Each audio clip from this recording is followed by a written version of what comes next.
Okay, what's up, y'all? I ain't posted a video in a minute, but I figured I'd get on here because I wanted to talk. We are going to talk autism, okay? So I'm gonna break it down. When my oldest son, turned 2, um, I noticed, like, okay, he wasn't talking. You know, a lot of times people say, don't compare your kids to other kids. So I was trying not to just be automatically like, oh, he has autism or this and this. So I just try to give him time and try to teach him more, whatever. But it was like when he turned 1, he was saying mama. He would do what I would tell him to do. Like if I say, come give me a kiss or whoop de whoop, he would do it. He turned 2, it just started going backwards. When he got 2, he stopped listening. Then he got 2.5, he started putting stuff back in his mouth. And now he's almost 3, and that's him walking around, my baby. Now that he's almost 3, it's just like I can tell that he's different. Like he's not, I'm gonna break it down. He's not talking yet. He'll say little words, he'll sing to songs or whatever, but you don't know what he's saying. Some syllables are recognizable, but some of them aren't. And then sometimes because he gets overstimulated or he just is needing he's needing that sensory input, he'll scream or look out the corner of his eyes. He like does a lot of stuff. So, the pediatrician prescribed him to do this little group called First Steps. And I just realized we're like 2 minutes in the video and this thing got real. But I just need to talk to somebody. I mean, because people do not tell, like, nobody can prepare you for this. Like, it's kind of new. And no matter what people say, when you first hear that, you automatically, you don't blame yourself, but you try to think of what you could have did different.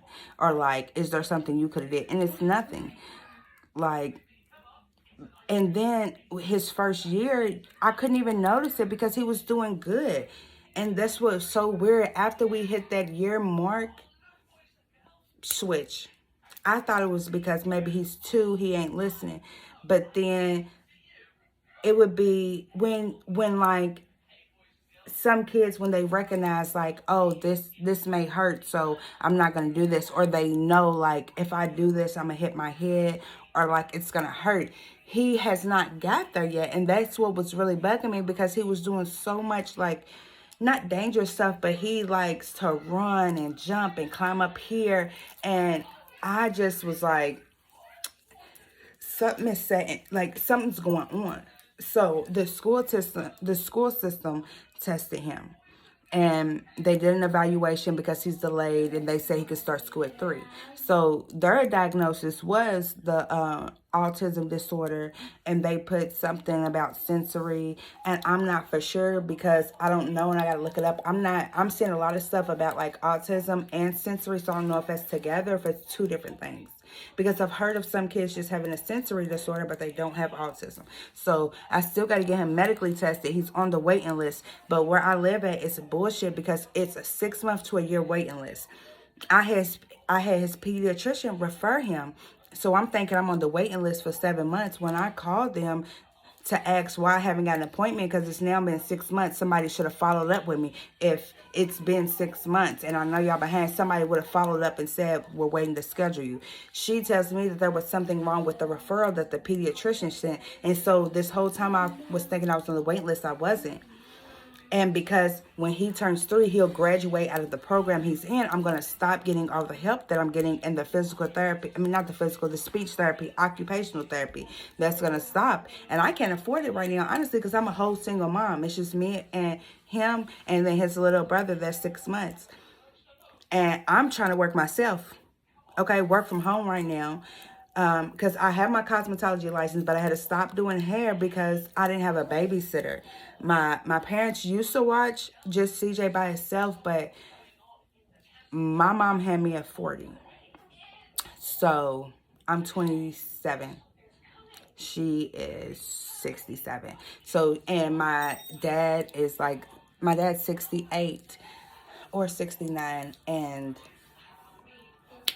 they can't keep up. Like, they have a lot of doctor's appointments, sometimes out of the blue, a lot of the times, a couple times out of the month, they're in the hospital. So I can't always depend on them. Like, they want to help me as much as they can, but they know health-wise they can't chase a 2-year-old and still like a 2-year-old that has autism, because you got to stop him from putting everything in his mouth.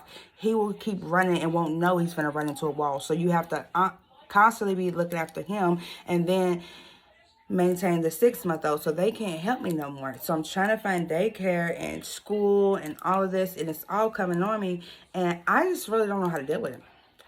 Okay? Like, I don't want to sound selfish or anything, but I just want parents to know that you're not the only one feeling like, what do I do, or I need help. Because I don't know if there's anyone else out there, because this just seems to be so hard.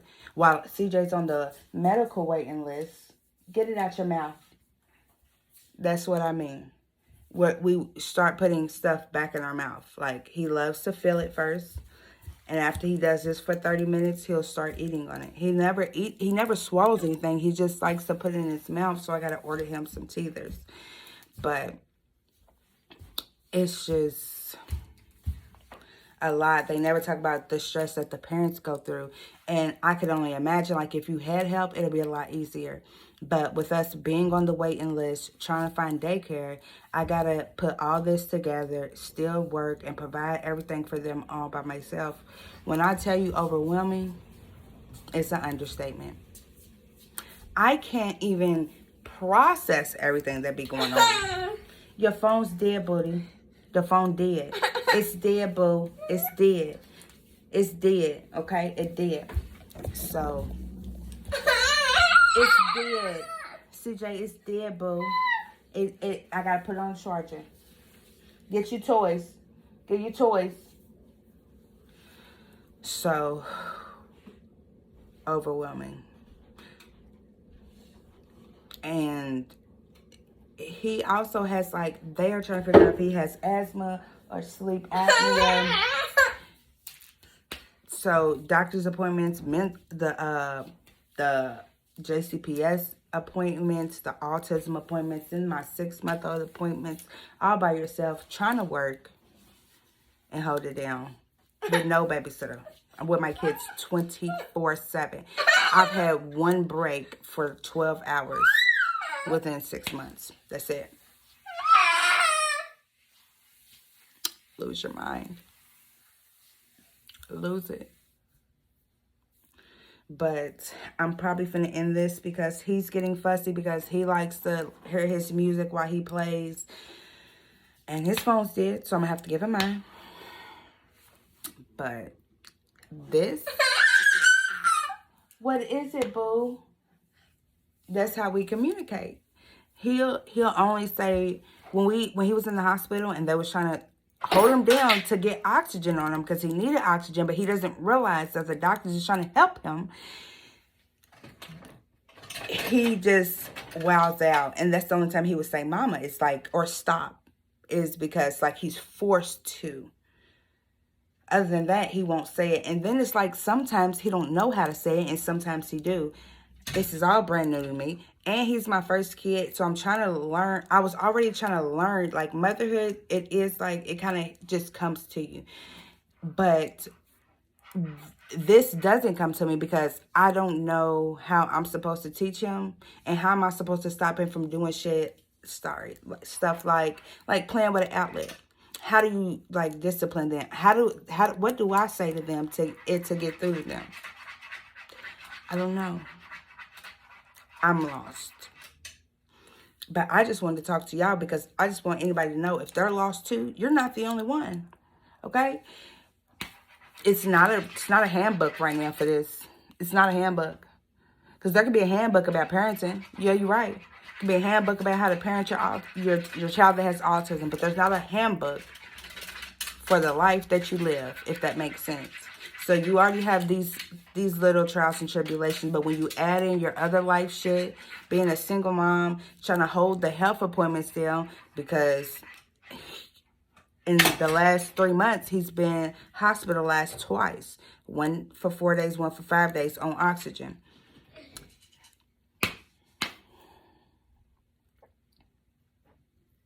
I need a shot. That's the only thing I can say. Because when I tell you, I don't know. I don't know. Don't. And then, and it's crazy because when I finally do, or like I may have a hour break or just an hour where the kids are asleep, you don't even want to do anything. Like, you'll tell yourself, well, when they sleep, I'm about to get myself together. I'm about to clean up and do this. I mentally am not even motivated to do any of that. I'm not. And I don't know why. I'm just not. I'm just in a mood, if you want to call it. Just stuck here right now because I'm lost. I don't know how else to put it. Lost. And I'm definitely one of those people that I don't have friends. So I don't call up nobody. It's not like I can call somebody to watch him, because I don't. The only people that will watch him is my parents. And those are the only people, too, I trust, because my baby does not talk yet. And that's hard with trying to find a daycare. And, okay, let's go rewind it back. The school system, they want to put him in a regular class, even though they put on the paper he's eligible for special ed. He has the disorder said, the disability said autism, and they said they want to put him in a class with 20 people and 2 teachers. My child he has not learned to get on the potty yet, and he does not feed himself with utensils. So if you give him oatmeal, or if you give him a cup, he's only used to a sippy cup. He does not understand that if he takes this cup and do it like this, the whole thing is going to fall out. Like, I've been working with him on that, and I've been working with him on trying to eat with a spoon. When he touches the spoon, he'll quit eating for 5 hours. He will not eat. If you make him touch that spoon, he's done eating. And he'll literally go hours without eating. And I'll end up cooking about 4 things just to see if he want to eat it. Still won't eat.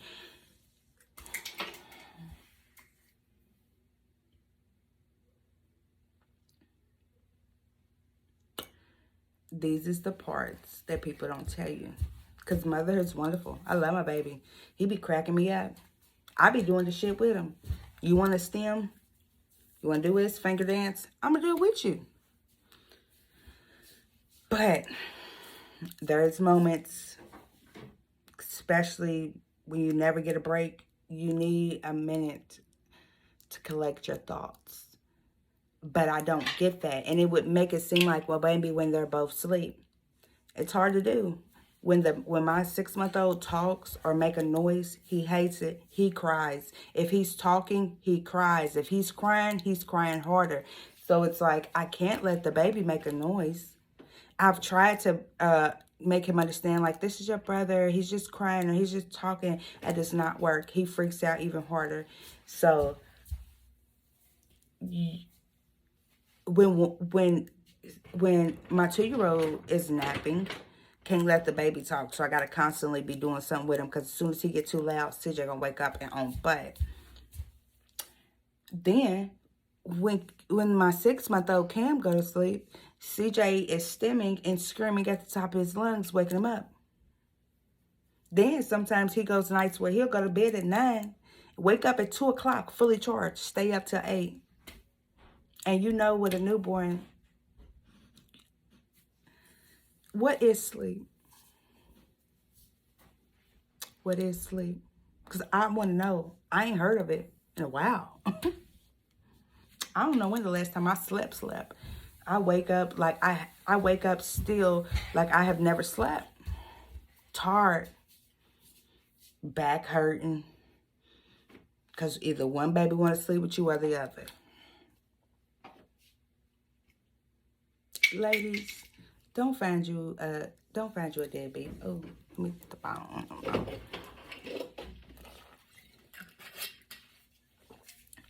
Don't find you a deadbeat. I'm telling you that now. Especially because in his head, he's not a deadbeat. In his head, he takes care of his kids.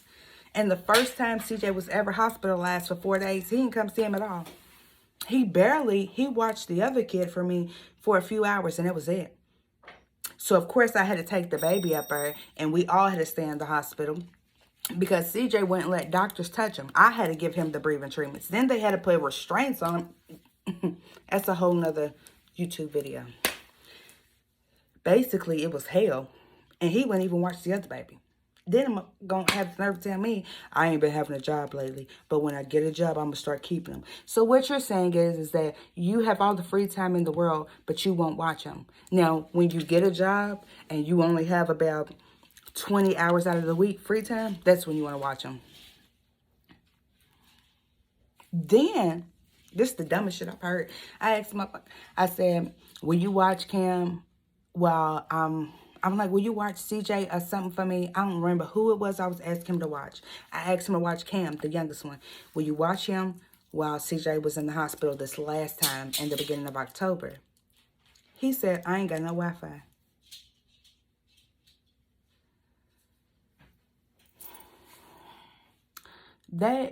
Those responses right there, in my head, the only thing I heard was, slap the fuck out of me. Because who says that? Your child, CJ, was in the hospital for RSV. And because I had to keep Cam, of course, my 6-month-old, he was 4 months at the time.